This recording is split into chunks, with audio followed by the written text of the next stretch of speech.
औज़ुबिल्लाहिमिनश्शैतानिर्रजीम बिस्मिल्लाहिर्रहमानिर्रहीम। आज का जो मेरा लेक्चर है वो फोर्थ लेक्चर है पीपीसी के एमसीक्यूज पर। और इंशाल्लाह हम इसके अंदर पीपीसी के बाकी जितने सेक्शंस रह गए हैं उसको कंप्लीट करने की कोशिश करेंगे। और इसके बाद अल्हम्दुलिल्लाह हमारी जो पीपीसी है वो ऑलमोस्ट जो है वो कंप्लीटेड हो चुकी होगी इन शेप ऑफ एमसीक्यूज। तो एक बार और मैं आपको बता दूं कि ये जो वेबसाइट है ये गीक एमसीक्यूज की वेबसाइट है। जो जो भी लोग इससे फायदा उठाना चाहते हैं, सोशल साइंसेज से रिलेटेड इसके ऊपर बहुत अच्छा वर्क किया हुआ है। Political science, law and judiciary और भी कई जो सब्जेक्ट्स हैं और जो इंटरव्यू में क्वेश्चंस वगैरह पूछे जा सकते हैं उसका एक कंप्लीट आपको यहाँ पे इंटरफेस नजर आएगा। और ये बहुत जबरदस्त जो है वो एलएलबी स्टूडेंट्स के लिए भी और जो एमसीक्यूज बेस्ड उनके पेपर आते हैं उससे रिलेटेड भी बड़ी जो है वो अच्छा वर्क किया हुआ है इसके ऊपर। तो मैं आपको रियली रिकमेंड करूंगी कि आप इस वेबसाइट्स को जरूर देखिए और इससे वर्क करें, ताकि एक तो मॉक टेस्ट के लिहाज से भी आप जो है वर्क कर सकते हैं, इसके अलावा पेपर्स के लिहाज से भी ये काफी इंफॉर्मेटिव आपको रह सकती है। जो अपना चलें स्टार्ट करते हैं अपना ये लेक्चर। इसके अंदर कौन कौन से एमसीक्यूज मैंने ऐड किए।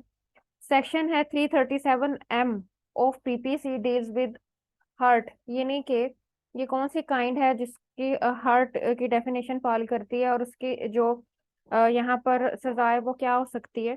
तो यहाँ पर जो हमारा सेक्शन इसे डील कर रहा है वो है कि 337 पीपीसी जो है नॉट लायबल टू किसास है, यानी कि इस सेक्शन के मामले में जो किसास है वो लायबल नहीं है। तो हमारा ये ऑप्शन बनता है option B. Cases in which किसास for hurt shall not be enforced are provided in section. हमारा कौन सा सेक्शन बनता है, वो हमारा जी बनता है 337 एन। अगेन इसके अंदर दो अब सूरतें आती हैं। जब आप बुक भी पढ़ते हैं ना तो उसमें आता है नॉट लायबल का वर्ड। अगर तो पूछ लिया जाए कि नॉट लायबल का वर्ड यूज हो रहा हो जिसके अंदर किसास लायबल नहीं है, नॉट लायबल, तो वो बनता है 337 एम। लेकिन जब वर्ड यूज किया जाए कि किसास is not enforced, not enforced, तो वो हमारा बनता है 337 एन। इसको माइंड में रखिएगा, बाज दफा हम पढ़ते हुए इन चीजों को मद्देनजर नहीं रखते और नॉर्मली उसको पढ़ के गुजर जाते हैं, लेकिन जब हमारे सामने एमसीक्यूज आते हैं तो हम उसको वैसे ही समझ रहे होते हैं कि हमने पढ़ा है, इसका आंसर ये है। लेकिन उसके अंदर एक टेक्निकल ऐसा पॉइंट आ रहा होता है जो कि पूरा का पूरा जो है वो पैरा या पूरे की पूरी सिचुएशन जो है उसे चेंज कर देता है। तो ये आपने मद्देनजर रखना है। अगर तो लाइबिलिटी की बात है तो 337 एम, और अगर बात होती है एनफोर्स की 337 एन। जो सीरीज है वो 337 की ही चल रही है, ये आपने माइंड में रखना है। अच्छा जी, उसके आगे आता है द अर्श फॉर काजिंग इतलाफ of an organ which is found singly in human body shall be. अब हमारी यहाँ पे अर्श की जो अमाउंट है उसको स्पेसिफाई करने की कोशिश की जा रही है और इसके अंदर बात की जा रही है हमारे बॉडी के उन ऑर्गन से रिलेटेड जो कि सिंगली हमारे जो है वो जिस्म में पाए जाते हैं। तो उनकी यकीनी तौर पर जो उनके इतलाफ होने की भी सजा जो है वो ज्यादा होगी। तो ये है equivalent to the value of दियत, यानी कि दियत की जो वैल्यू होती है उसके बिल्कुल बराबर आपको उसकी पे करनी है, क्योंकि वो जिस्म का एक ही हिस्सा था और अब वो भी नहीं रहा। तो उसका जो स्पेसिफिक वर्क है वो आपने उस पर्सन को उस चीज से डिसेबिलिटी में डाल दिए। तो ये मद्देनजर रखिएगा। तो ये बन जाती है equivalent to the value of दियत। नेक्स्ट हमारा आता है section 337 R of PPC deals with अर्श फॉर ऑर्गन इन। अब हमारे वो ऑर्गन किन की बात की जा रही है, पेयर्स की। 337 आर, आर को इससे फेमिलियर कर लें। पेयर्स, पेयर्स के अंदर वर्ड यूज होता है आर। और आर से मुराद और से भी आप मद्देनजर रख सकते हैं किसी चीज का एडिशन करना। तो 337 आर डील करता है हमारे जिस्म के उन हिस्सों को जो पेयर्स में होते हैं, जिस तरह की हमारी दो आंखें हैं, हमारे दो कान हैं, ठीक है, तो इस तरह से हमारे दो हाथ हैं, ठीक है, दो टांगे हैं। तो हमारे वो ऑर्गन जिसमें अगर खुदा ना खास्ता कोई एक डैमेज हो जाता है तो दूसरे की बेस पर अपनी लाइफ गुजार सकते हैं। तो ये उनके बारे में डील करता है 337 आर। उसके बाद नेक्स्ट हमारा है ए एम्प्यूटेट्स right ear of Z, the half of which was already missing, if A's right ear is perfect। अब इसका जो आंसर है, ही शैल बी लाइबल टू अर्श नोट के साथ। अब एक पर्सन है, उसका वो जो जी है उसका वो ईयर एम्पुटेट्स हुआ है, जो कि पहले ही जिसकी जो समात थी वो इतनी बेहतर नहीं थी। और जो है अब उसका जो दूसरा है, ठीक है, वो ठीक सुनता है, लेकिन अब ए के बारे में मामला है कि ए ने गिरजी का वो वाला कान डैमेज कर दिया है जो कि पहले ही इसकी सलाहियत कम थी। तो क्या ए का की सास का बनता है और उसमें अदल बदल के लिहाज से या बदला लेने के लिहाज से क्या उसका बिल्कुल सही वाला कान जो है उसको की सास के बदले में लिया जाएगा? तो इसमें ये चीज आती है कि ऐसा नहीं है। ही शैल बी लाइबल टू अर्श नॉट के साथ बिकॉज ऑफ दिस रीजन, कि जो सा कान उसने मिसिंग किया वो तो ऑलरेडी उसकी जो समात थी वो कम थी, तो उसकी वो फुल कैपेसिटी में नहीं आता था। इसलिए इस तरह के केसेस में ये चीज होती है कि किसास नहीं होगा, अर्श होगा। तो ये माइंड में रखिएगा। अगर पूरी एबिलिटी के बदले पूरी एबिलिटी ली जाती है, अगर आपकी एबिलिटी पहले से ही कम थी और अब आप दूसरे को सेम उसकी फुल एबिलिटी से काबू करना चाह रहे हैं, तो इस तरह से नहीं होता। उसके बाद नेक्स्ट आता है, अर्श for the organs in quadruplicate in provided in section 337। अब ये जो हमारा टॉपिक है ये डील कर रहा है सी, और ये 337 एस डील करता है इसे। ठीक है जी। तो ये हमारे उनको डील करता है जो quad quadruplicate in provided in section 337। इसकी इस्तेलाह को काइंडली एक बार देख लीजिएगा, मेरा आइडिया नहीं था तो मैं बता नहीं सकी इस इस्तेलाह में। ठीक है, तो एक बार इसको कंफर्म कर लीजिए कि इसका क्या बनता है। अच्छा जी, उसके बाद आता है section 337 T of PPC provide अर्श फॉर। अब इसके अंदर जो अर्श बात की जा रही है वो किससे रिलेटेड है? वो रिलेटेड है हमारा बी, यानी कि फिंगर्स। जो टी है उसको हम रिजेंबल करेंगे अपनी फिंगर्स से, तो हम कहेंगे 337 टी डील करता है फिंगर्स की हर्ट से रिलेटेड। सेक्शन 337 यू और पीपीसी डील्स विद। तो ये हमारा डील करता है ए से, अर्श फॉर टीथ। अब यहाँ पर वर्ड यूज हो रहा है टीथ, अर्श। अब यहाँ पे वर्ड टीथ ही यूज हो रहा है, लेकिन सजाएं फर्क कर देंगे, जिसमें पहले में अर्श का है, दूसरे में दियत का वर्ड है, तीसरे में दमान का वर्ड है। तो हमारा 337 यू हिट करता है अर्श के कॉन्सेप्ट को। द कॉन्सेप्ट इज के सजा का नेम कौन सा होगा, है तो टीथ के बारे में ही। तो अर्श होगी, दियत होगी या दमान होगा सॉरी, तो ये है अर्श। whoever causes इतलाफ of tooth other than a milk tooth shall be liable for। तो जी जो हमारा टूथ है, ठीक है जी, उसको हमने डैमेज कर दिया, तो उसकी क्या होगी, 1/20 ऑफ द दियत, यानी कि 20वां हिस्सा दियत का वो आपकी सजा है। और यहाँ पे लिख दिया गया मिल्क टूथ जाए, तो क्योंकि उसने वापस आ जाना है, लेकिन जब आपका मिल्क टूथ के बाद जो दांत आते हैं उनका टूटने से दांत जो है वो नया नहीं आता, तो इसलिए उसकी भी सजा है जो कि 1/20 ऑफ द दियत है। इसको जरूर नोटिस कर लीजिएगा। हुएवर causes इतलाफ of milk tooth he shall be liable to the man or may also be punished with imprisonment of either description for a term which may extend to। अब दांत को इस तरह से करने का भी आपकी जेल की सजा भी है, साथ इम्प्रिजनमेंट की, वो है 1 ईयर। दोबारा से देखिए, इतलाफ होता है मिल्क टूथ का, he shall be liable to the मान, आपने जुर्माना के तौर पर दमान भी पे करना है, and may also be punished, और आपको सजा भी होगी 1 ईयर की। ठीक है जी। तो आप ये भी इसको मद्देनजर रखें, सजा क्या हो सकती है, 1 ईयर की सजा भी होती है। ये कोई छोटी बात नहीं है किसी का दांत तोड़ना। अच्छा जी, उसके बाद हम चलते हैं अपने नेक्स्ट पे। तो क्या आता है कि who ever approves 1 eyebrow shall be liable to अर्श इक्वल टू। अब आपने उसको अप्रूव से मुराद होता है जड़ से उखेड़ देना। तो आईब्रू जो है उसको आपने जड़ से उखेड़ दिया है, अब आपने अर्श पे करना है, तो वो दियत का कितना बनेगा? तो वो दियत का बनता है हाफ ऑफ दियत। कितना बनता है? Half of दियत।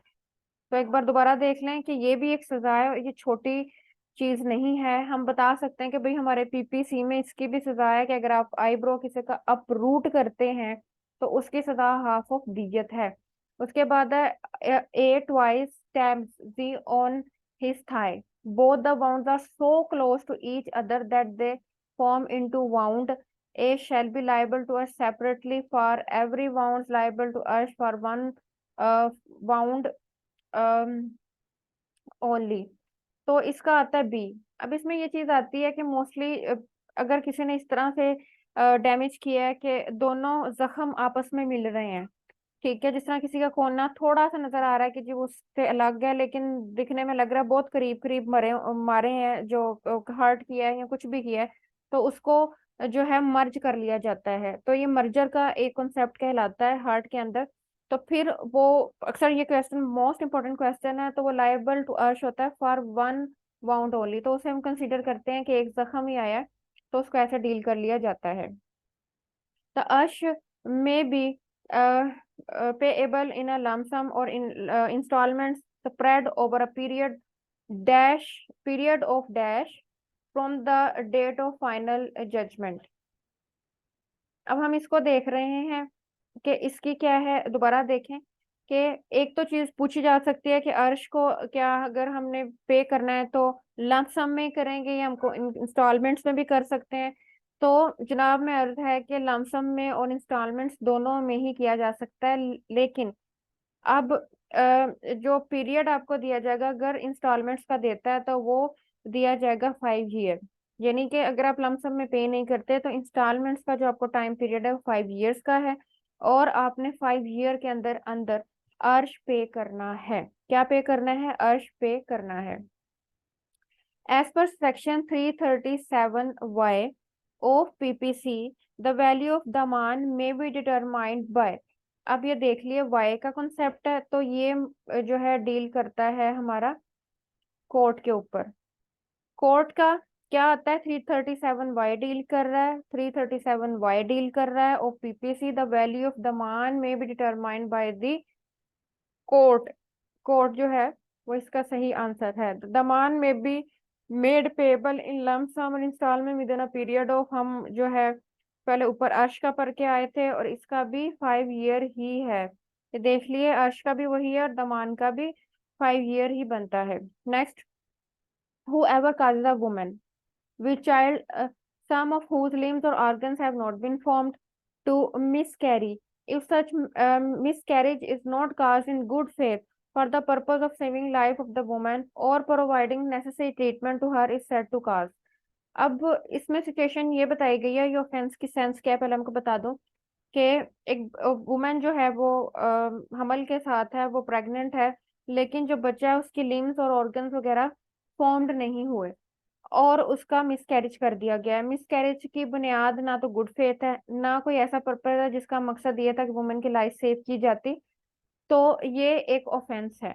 अब इसकी ऑफेंस में, अब इसको इसकाते जानीन कहते हैं या इसकाते हमल कहते हैं। तो इसमें जो इसका आंसर बनता है वो है इसका बी, क्योंकि इसकाते हमल से मुराद ये है कि हमल की पहली कैटेगरी जिसके अंदर बच्चा के लाम्स और ऑर्गन्स जो है वो नहीं बने, लेकिन वो कैरे कर रही है, तो ये सूरत हाल इसमें बनती है। तो ये हमारा बनता है इसकाते हमल। सेक्शन 338 ए, 338 की सीरीज चल रही है। अब ए डील विद पनिशमेंट फॉर, तो ये हमारी यकीनी तौर पर बनती होगी इसकाते हमल की, क्योंकि ऊपर हम उसकी डेफिनेशन पढ़ के आए हैं। 338 ए है, 338 डील करता है इसकाते हमल की पनिशमेंट को।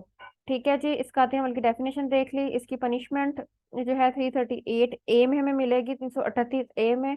whoever causes इसकाते हमल shall be liable to punish as ताजीर with imprisonment of either description। इसकी जो आपकी सजा है वो ताजीर में जाती है इसकाते हमल की पहली सजा, और दूसरा पार्ट है सजा का इम्प्रिजनमेंट का। और इम्प्रिजनमेंट के अंदर ये जो ऑप्शन है, ऑप्शन ए के अंदर, ऑप्शन बी के अंदर के 3 ईयर्स, उस सूरत में इफ द इसकाते अमल is caused with consent of the woman. 3 years उस वक्त है जब औरत के कंसेंट के साथ इसकात हुआ, यानी कि हमल जो है उसको अबॉर्ट करवाया गया। और देन 10 ईयर्स इफ द इसकात is caused without the consent of the woman. अब देखें कितना फर्क पड़ गया है एक फैक्टर से, कि अगर औरत की कंसेंट है तो 3 ईयर्स, और अगर कंसेंट नहीं थी, और अगर औरत ये साबित कर दे मेरी तो कंसेंट ही नहीं थी, ये खुद ही करवाया गया, किसने करवाया मुझे तो नॉलेज ही नहीं है, मैं नहीं चाहती थी, और अगर वो कह दे कि भाई मेरी भी कंसेंट थी तो 3 इयर्स हो जाएगी। तो ये देख लें आप कि ये दोनों में से ये कंसेंट बेस्ड है, तो सी इसका आता है। लेकिन हाँ, आपको ताजीर भी मिलेगी प्लस आपकी जेल की सजा भी इसमें मौजूद है। whoever causes a woman with a child, some of whose limbs or organs have been formed to miscarry, if such miscarriage is not caused in good faith for the purpose of saving the life of the woman, is said to cause। अब ये बनता है इसका आते Janine.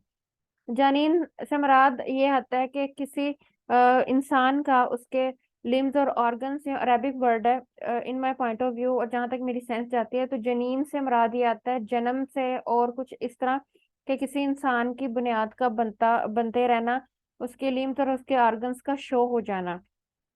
तो ये Janine का लफ्ज है। अब इसके अंदर क्या आता है कि इसमें भी फिर यही है कि ये मामला गुड फेथ के साथ ना हुआ, प्लस इस वजह से नहीं था कि वुमेन की लाइफ को खतरा था तो उसको सेव करने के लिए।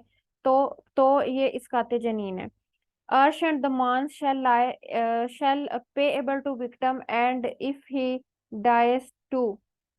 अर्श और दमान जो है पेबल टू विक्टिम होता है, और अगर उसकी डेथ हो जाए तो भाई heirs according to their shares, तो उसको जो मिलना था वो आगे उसके लीगल हियर्स में चला जाता है जो उनके इस्लामिक शेयर्स होते हैं उस लिहाज से। तो इस तरह से भी होता है। मर्डर में तो कोई विक्टिम जो होता है वो तो उसका तो सफाया हो जाता है, लेकिन हर्ट में बाज दफा ये होता है कि एक हर्ट होती है, सारे मामला तय हो जाते हैं, लेकिन वो हर्ट इतनी सीवियर होती है कि वो बाद में उस शख्स की डेथ की वजह बन जाती है। तो फिर जब उसको उसका इंसाफ मिलता है तो शायद वो इस इंसाफ से बहरावर सिर्फ इस सूरत में हो सकता है कि उसकी अपनी तो डेथ हो जाती है, लेकिन उसके जो फैमिली मेंबर्स होते हैं वो उससे कुछ जो है गेट कर लेते हैं। उसके बाद आता है ए obstructs a path along which Z has a right to pass। A not believing his good faith that he has a right to stop the path A is thereby prevented from passing A has wrongfully। अब उसने क्या इस चीज को किया है, अब ये देखते हैं कि ये कन्फाइंड करना था, ये रेस्ट्रेंट करना था। तो उसने रेस्ट्रेंट किया जी को। तो ये रेस्ट्रेंट करने की डेफिनेशन थी। ए obstruct a path along which Z has a right to pass। कि ए जो है वो ऑब्स्ट्रक्ट कर लेता है कैसे पाथ को जिसके बारे में जी के पास इख्तियार है कि वो उसे पास कर सकता है, वो वहां से गुजर सकता है। A not believing in good faith, और ए ने ऐसा जो है वो कोई अच्छी वजह से नहीं किया, उसकी मलाफाइड इंटेंशन थी that he has a right to stop the path, और उसे पता भी था कि मैं ये पाथ को रोक नहीं सकता। तो इस तरह की चीज को हम क्या कहते हैं, तो इसे हम कहेंगे रोंगफुली रेस्ट्रेंट करना किसी शख्स को, मतलब उसका राइट है वहां से गुजरे, लेकिन जो बी है वो बिला वजह जो है वो जानते हुए कि मैं इसे रोक नहीं सकता फिर भी रोके, तो इसे रोंगफुली रेस्ट्रेंट कहते हैं। whoever wrongfully restrains any person in such a manner as to prevent that person from proceeding beyond certain circumstances limits is said।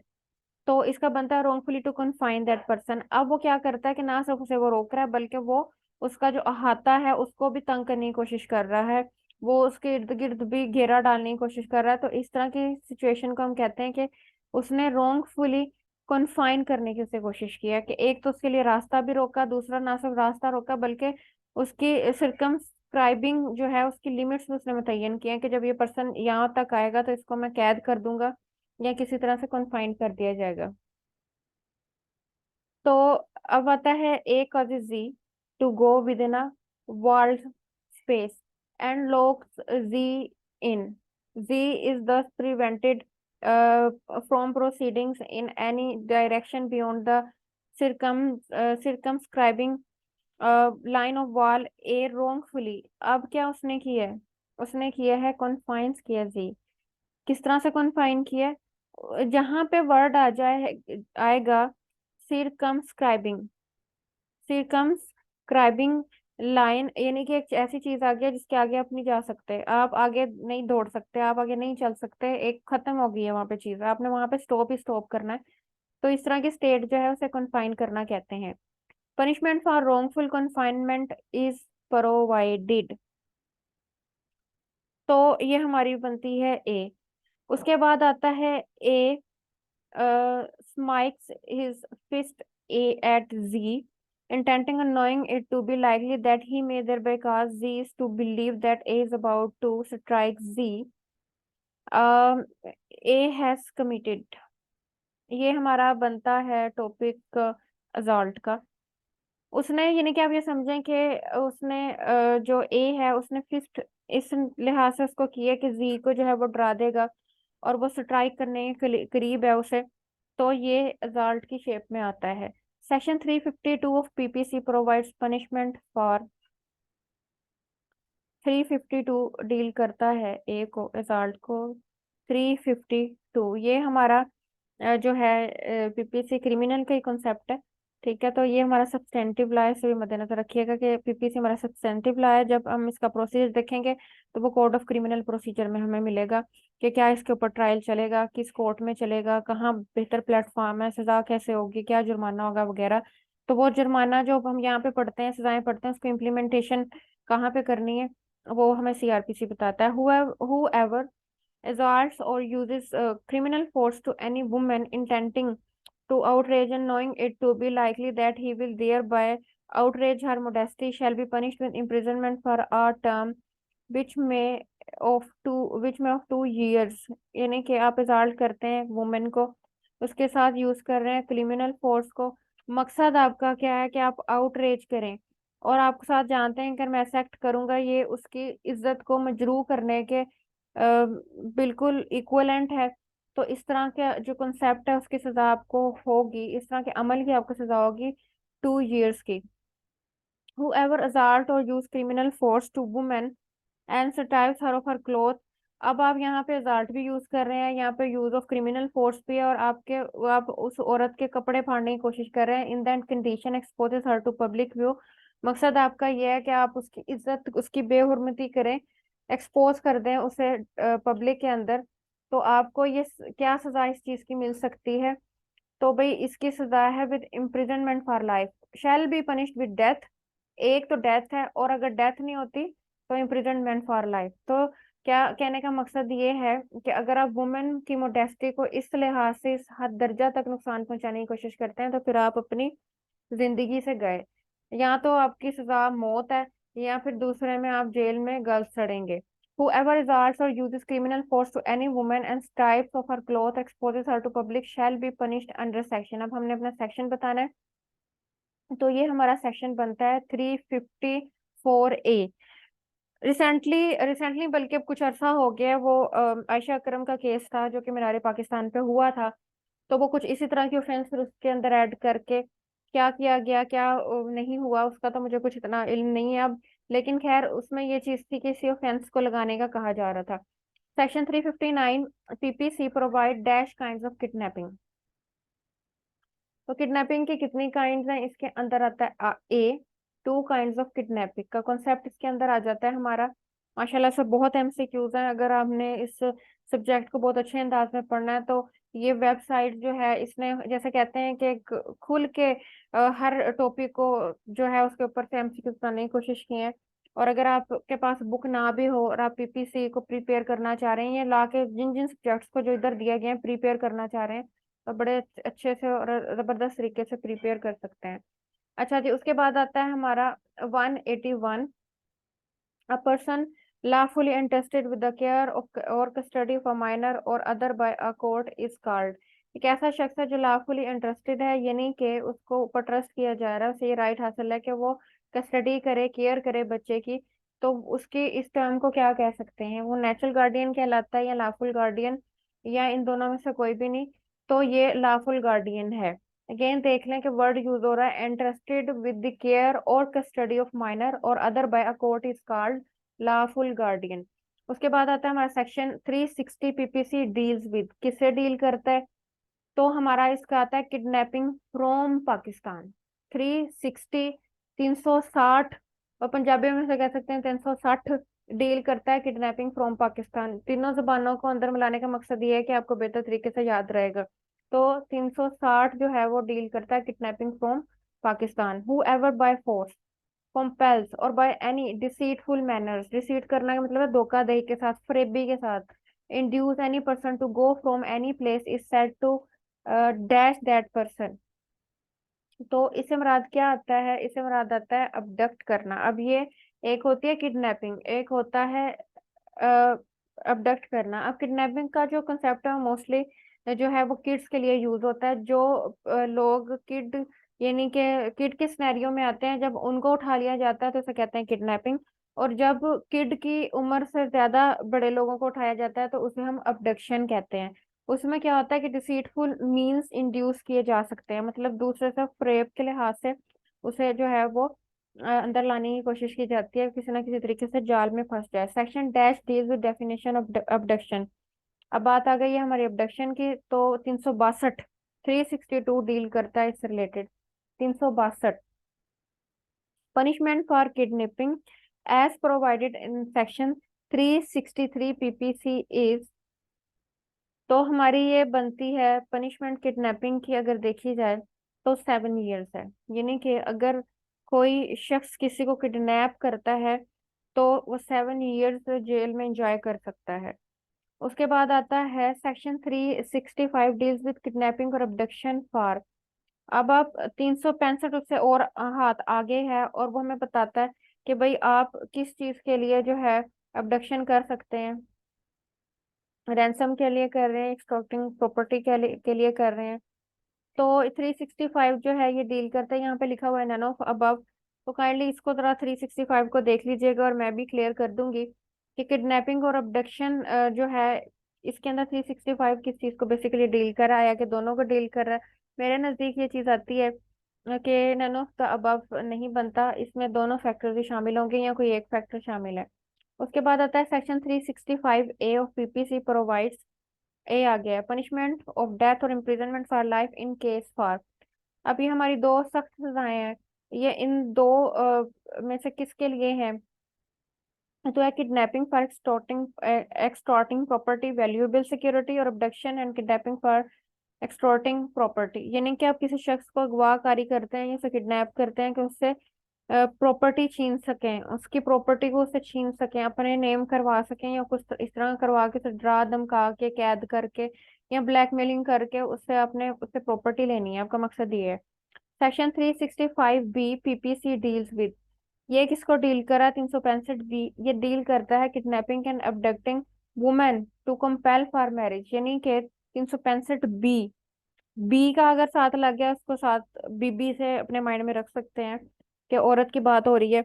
तो उसके अंदर किडनैपिंग और अबडक्टिंग है women to compel for marriage, कि उसको इस वजह से उठा लिया, अब उसे अबडक्ट कर रहे हैं, उसे कंपेल कर रहे हैं कि भाई मेरे साथ शादी करो। Punishment for offence committed under section 365 B as provided in PPC. अब वो जो औरत को आपने उठा के उसे इस तरह से कन्विंस करने की कोशिश की है, उससे कंपेल करने की कोशिश की है, तो उसकी इम्प्रिजनमेंट फॉर लाइफ है। Section 366 B PPC deals with imprisonment importation of girl from. 367 B deal करता है आपने किसी लड़की को उठाया है बाहर के मुल्क से, फॉरेन कंट्री से। ये 366 बी डील करता है इस चीज को। अब हम चलते हैं अपने नेक्स्ट के ऊपर। Who ever unlawfully compels any person to labor against the will of that person shall be punished with imprisonment with a description for a term which may extend to। ये आ जाते हैं गुलामी के जो मामला थे उसके अगेंस्ट कवानीन है।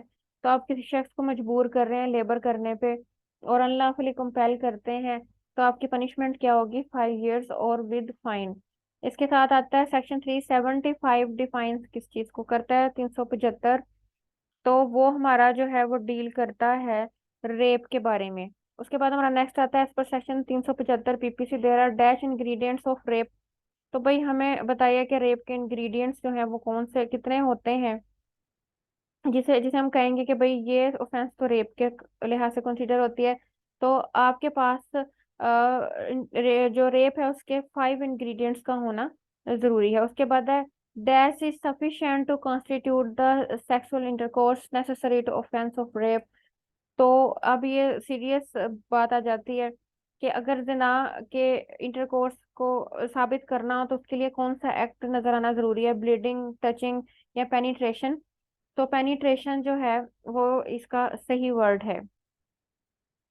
whoever commits rape shall be punished with death or imprisonment of either description for a term which shall not be less than dash years or more than dash years shall be liable to fine। अब इसमें कम से कम मुद्दत और ज्यादा से ज्यादा मुद्दत उससे ज्यादा नहीं होनी, कितनी होगी, जो है less than 10 years और not more than 25 years and shall also be liable to fine। तो अब ये देखें कि अगर कम से कम भी है 10 साल का अरसा है, और अगर ज्यादा से ज्यादा भी है तो 25 साल का अरसा है, तो मेरे ख्याल में पूरी जिंदगी जो है वो इसमें कंसीडर कर ली जाती है कि क्या रह जाती है उसमें, कि अगर आप मेजोरिटी में भी हो तो 25 साल के बाद आप किधर अपने आप को स्टैंड करते हैं, देखते हैं। तो इस लिहाज से इस तरह की चीजों से बचना चाहिए। अननेचुरल ऑफेंसेस कौन सी होती हैं? अक्सर ये क्वेश्चन पूछा जाता है कि अननेचुरल ऑफेंसेस कौन सी हैं। तो intercourse against the order of nature, यानी कि ये जो हमारा अमल है जहाँ पर अल्लाह ताला या जो नेचर हमें बताती है वहां पे करने की जगह आप किसी और जगह पे करें, आप जो है वो जानवरों के साथ करें, तो इस तरह से अगर आप करें तो वो अननेचुरल है। द टर्म स्टोमी, स्टोमी मीन्स, तो ये जो कॉन्सेप्ट है, स्टोमी का कॉन्सेप्ट है, ये कहाँ पर फॉल करता है? ये unnatural offence by male with male, यानी कि जो ताल्लुकात है मर्द के साथ, उसको हम ये वर्ड कहते हैं, स्टोमी कहते हैं। Section dash of PPC deals with unnatural offences, तो ये हमारा जो है वो 377 है, जो अननेचुरल ऑफेंसेस के बारे में बात करता है।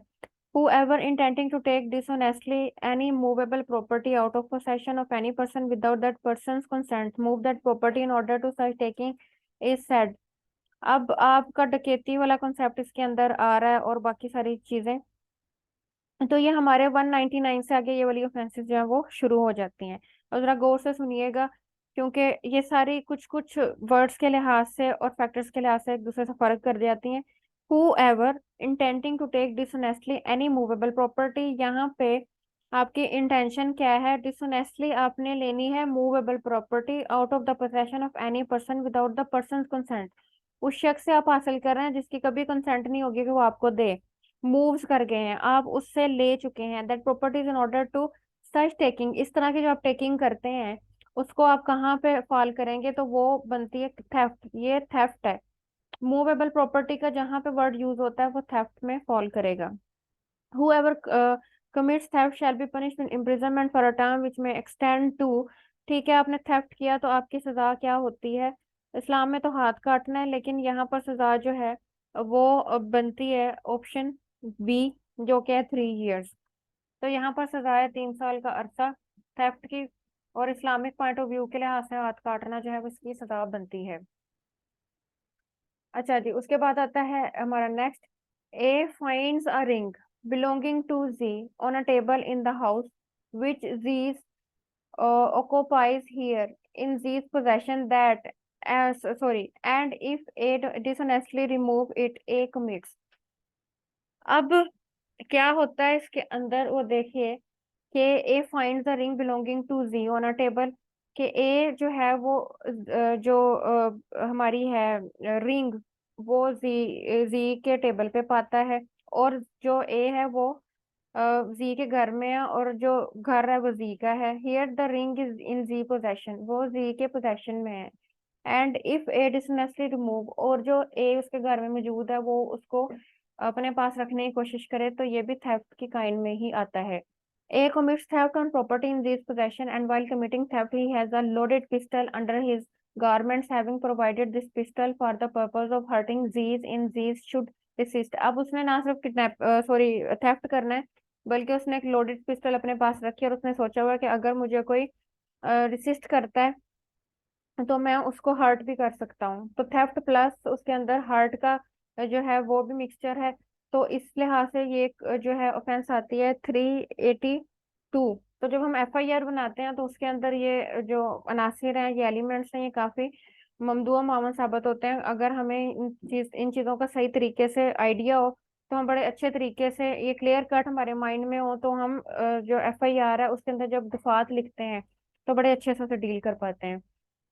तो यही है कि सिचुएशन इस तरह की हो कि एक शख्स थेफ्ट के लिए गया जाता है और उसके पास पिस्टल भी लोडेड मिलती है, तो हम सिंपल यही समझेंगे कि ना सिर्फ वो थेफ्ट करने आता बल्कि उसके माइंड में ये चीज थी, तो भाई मैं तो, अगर मुझे रेसिस्ट किया गया मैं ऐसे कर दूंगा। उसके बाद आता है who ever commits theft having made preparation of causing death. or hurt or restraint or fear of death or hurt or restraint to any person in order to the committing of such theft or in order to the effecting of his escape after the committing of such theft or in order to the restraining of property taken by such theft shall be punished with rigorous imprisonment for a term which may extend to rigorous imprisonment जो है उसका मतलब होता है कैद बामुशक्कत। ये नहीं कि जब तक वो कैद है तब तक उसने मशक्कत भी करनी है, चाहे उसे चक्की पसवाई जाए, चाहे उसे जेलों की सफाई करवाई जाए, चाहे उसे लैट्रिने साफ करवाई जाए, कुछ भी करवाया जाए। जो मुशक्कत की सेंस में आ जाती है ना कि उसके ना सिर्फ इम्प्रिजनमेंट, ना वो जेल, ना सिर्फ वो कैद काटेगा, बल्कि रिगोरस इम्प्रिजनमेंट जो है वो भी है साथ में। तो ये सजा जो है वो उसको 10 साल तक इस तरह की भुगतनी पड़ेगी। और उसमें आप देखें कि थेफ्ट के साथ साथ उसने क्या क्या चीजें की हैं। उसने सोचा कि अगर मुझे डेथ काज करनी पड़ी तो भी करूंगा, मुझे किसी को हर्ट करना पड़ा तो भी करूंगा, किसी को रिस्ट्रेन करना पड़ा तो भी करूंगा, फियर ऑफ डेथ क्रिएट करना चाहा तो भी करूंगा, हर्ट करना चाहा फिर रेस्ट्रेन करना चाहा। यानी कि एक होता है किसी चीज का कर देना, दूसरा होता है उसकी प्रेपरेशन ऑफ माइंड करना। तो दोनों ही सूरतों में 10 साल की सजा इसके अंदर आती है। तो आज का जो मेरा लेक्चर है वो इन पर मबनी था। ये जो मैंने सारी चीजें पढ़ी हैं, होप सो कि आपने इसको एंजॉय भी किया होगा, साथ आपको इसकी समझ भी लगी होगी। नेक्स्ट इंशाल्लाह जो है एमसीक्यूज जो बाकी रह गए हैं उनको कंप्लीट कर लिया जाएगा नेक्स्ट लेक्चर में। अस्सलाम वालेकुम रहमतुल्लाहि व बरकातहू।